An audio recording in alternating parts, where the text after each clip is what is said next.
Hola, buenos días desde La Habana. Soy Joanny Sánchez abriendo esta ventana 14 en este lunes 25 de febrero de 2019 para asomarme junto a ustedes a los temas más importantes de Cuba.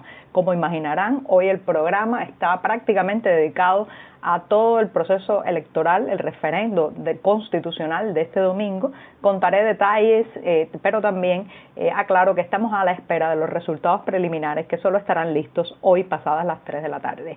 Por un lado, los observadores independientes asistieron al conteo y han reportado varias irregularidades y presiones. Y por otro, las autoridades censuraron a varios medios digitales antes de que comenzara la votación. Y con esto revuelvo el cafecito informativo que, como les dije, hoy está bastante concentrado, recién colado, un poco amargo, pero como siempre será muy necesario para empezar la jornada. Pues bien, ¿cómo transcurrió ese día electoral, este domingo, donde más de 8 millones de cubanos fueron convocados a las urnas para ratificar o rechazar el nuevo texto constitucional?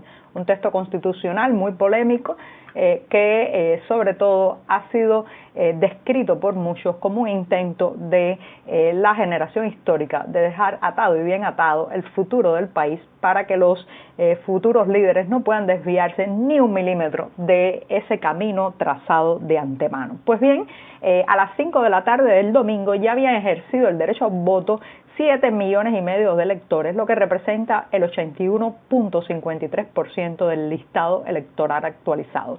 Estos son los datos que entregó la presidenta de la Comisión Electoral Nacional, Alina Balseiro, pero a lo largo del día de hoy, sobre todo pasadas las 3 de la tarde, vamos a tener ya quizás unos conteos, unos datos más actualizados y más detallados. De todas maneras, lo que puedo sí contarles es cómo lo viví a la manera personal y sobre todo los reportes que estuvieron llegando a la redacción del diario 14 y medio de parte de ciudadanos, observadores independientes y todo tipo de electores que vivieron experiencias muy diferentes a lo largo del país.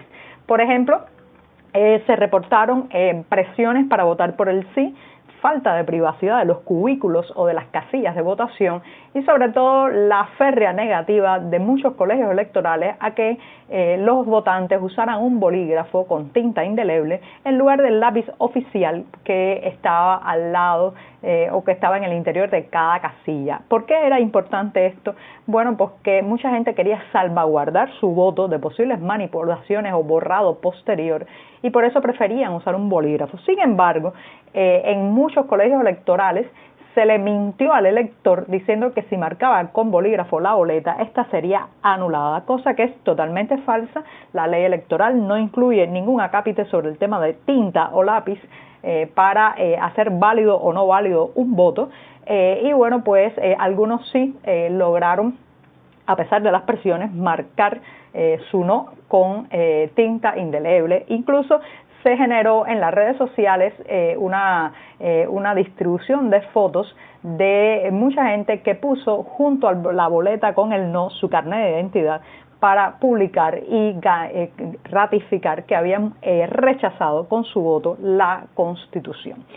También, bueno, pues debo decir que en La Habana, al menos, donde más de 1.6 millones de personas estaban convocadas a las urnas, la jornada era tranquila y se veían muchas más personas a las afueras de los mercados que a las afueras de los colegios electorales. Eso está dado, entre otras cosas, porque estamos viviendo una vuelta de tuerca de la crisis económica en esta isla y hay muchos productos que han faltado y bueno, pues este domingo fue una jornada también para encontrar estos productos, para caminar por la ciudad en busca de aceite o huevo o harina y todas esas cosas que cada día faltan y se van agregando a la larga lista del desabastecimiento y la carestía. También, bueno, pues muchos activistas reportan presiones de otro tipo, arrestos, amenazas, y con eso me voy al segundo tema que tiene que ver con los observadores independientes. Hay varias personas que pudieron estar en el conteo de votos sin mayores problemas. A nuestra redacción han llegado esas historias de gente que pudo asistir al escrutinio después de la votación y que pudo anotar y reportar posteriormente los datos de no, sí, abstenciones y boletas anuladas. Sin embargo, también nos han llegado muchos reportes de personas que no pudieron asistir al escrutinio porque no los dejaron acceder al colegio electoral, fueron arrestados, amenazados o fueron incluso detenidos de manera domiciliaria, que no pudieron salir de sus casas. Voy a contarles mi experiencia personal. Saben que Ventana 14 también es una manera de comentarles mi opinión y mis experiencias del día a día en esta isla. Yo elegí al azar un colegio electoral de la zona donde vivo, me presenté, participé en el escrutinio y noté varias cosas.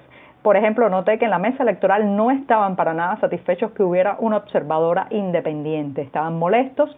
Era como si, a pesar de que el derecho hace que cada ciudadano, o sea, la legislación le da el derecho a cada ciudadano de participar como observador en cualquier colegio electoral, no están acostumbrados las autoridades electorales a ser supervisados y mirados mientras hacen este tipo de conteo.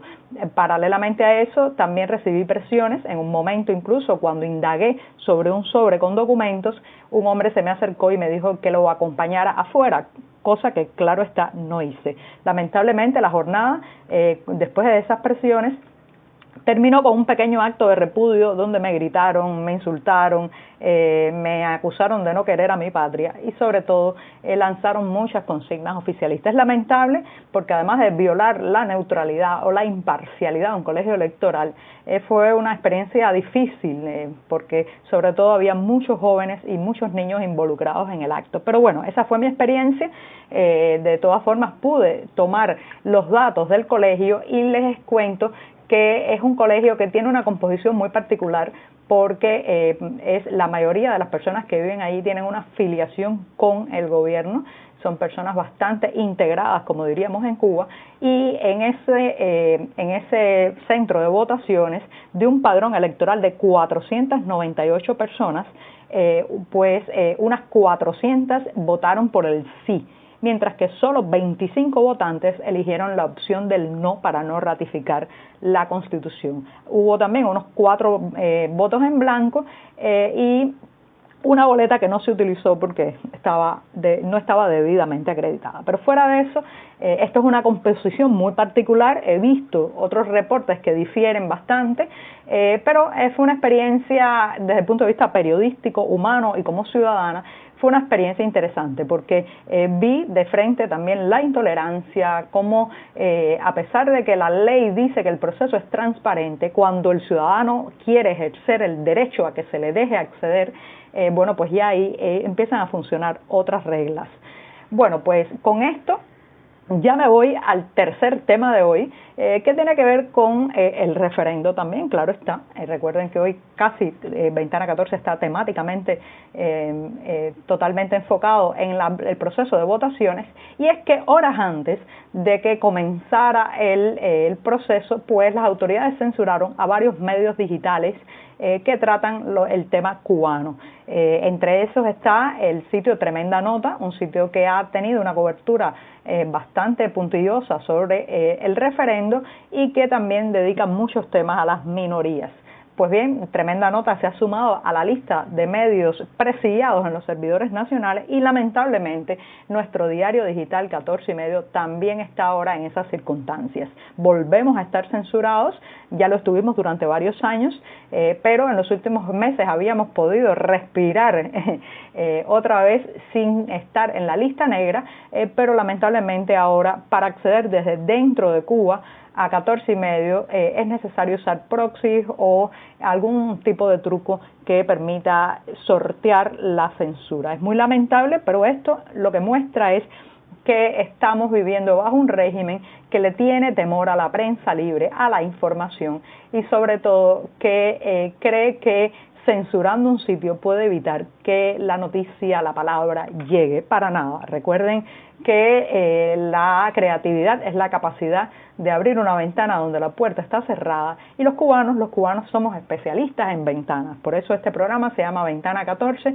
y los insto a no dejarse vencer por la censura y entrar a las páginas del diario 14 y medio para ampliar todas las noticias que hemos comentado hoy. Mañana tendremos mucho más detalles y datos ya de preliminares de lo ocurrido en el referendo. Así que me despido y los espero este martes. Muchas gracias. Hola, buenos días desde La Habana. Soy Joanny Sánchez abriendo esta ventana 14 en este lunes 25 de febrero.